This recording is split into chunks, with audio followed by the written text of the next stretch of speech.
2020 has been full of surprises, to say the very least. And high school students, especially those in Year 12 right now, have shown incredible resilience in their studies. It's been a really different year, so the entry process for Year 12 students next year is also going to have to be a little bit different. So I've got Domestic Regional Manager and expert Scott Williamson here with me in the studio, as well as student Becky, who you might actually recognise from our Instagram lives and stories and segments throughout the day. Welcome, guys. So they're both here to talk about the process for Year 12s and share some advice about choosing a uni. Scott, so for me, it was so easy. I knew I was going to Bond when I was about 7. But not everyone has that sort of luxury in knowing. What would you say to Year 12 students who are going, what am I doing now? Where am I going? Yeah, absolutely. It's a big decision to make. And for a long time, we only saw students really focus on the program. And with regards to focusing on a program, obviously you need to know what you're going to study, but as a secondary to that, it's really important to focus on the sort of environment that you're actually going to put yourself in after your Year 12 year.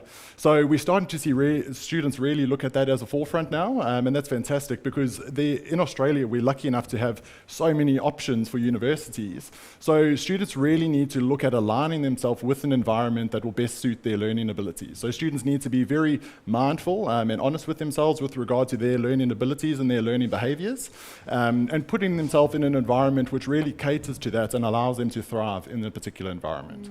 And if students really don't want to lock themselves into a university right now, what advice do you have on that? Should you lock in? Shouldn't you?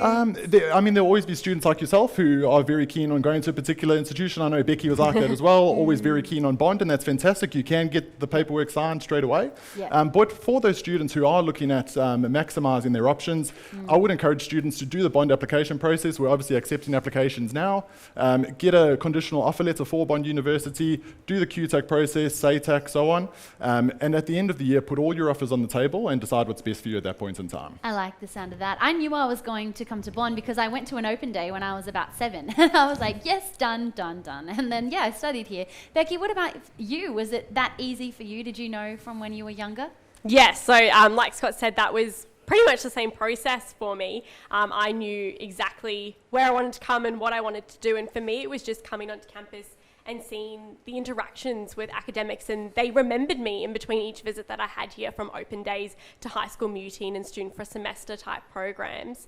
And they always remembered who I was, and to me that was absolutely amazing and a community I wanted to be a part of. So, did you apply for an early offer?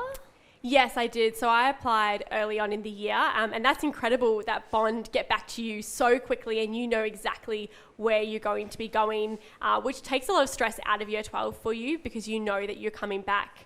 You come in here and you've got that acceptance as opposed to having to worry on top of every other concern that you have in Year 12. Well, thank you so much. We've only got time for one more question, so that is going to be a tip from you, Becky. What's your tip? I think my biggest tip would be to follow yourself. So do what you want to be doing. This is the time to be selfish and follow what you want your future to look like. So just make sure that you're thinking about what you want as opposed to what everyone else around you is telling you. Oh, that's amazing advice. Well, thank you so much, Scott and Becky. That is so great to know.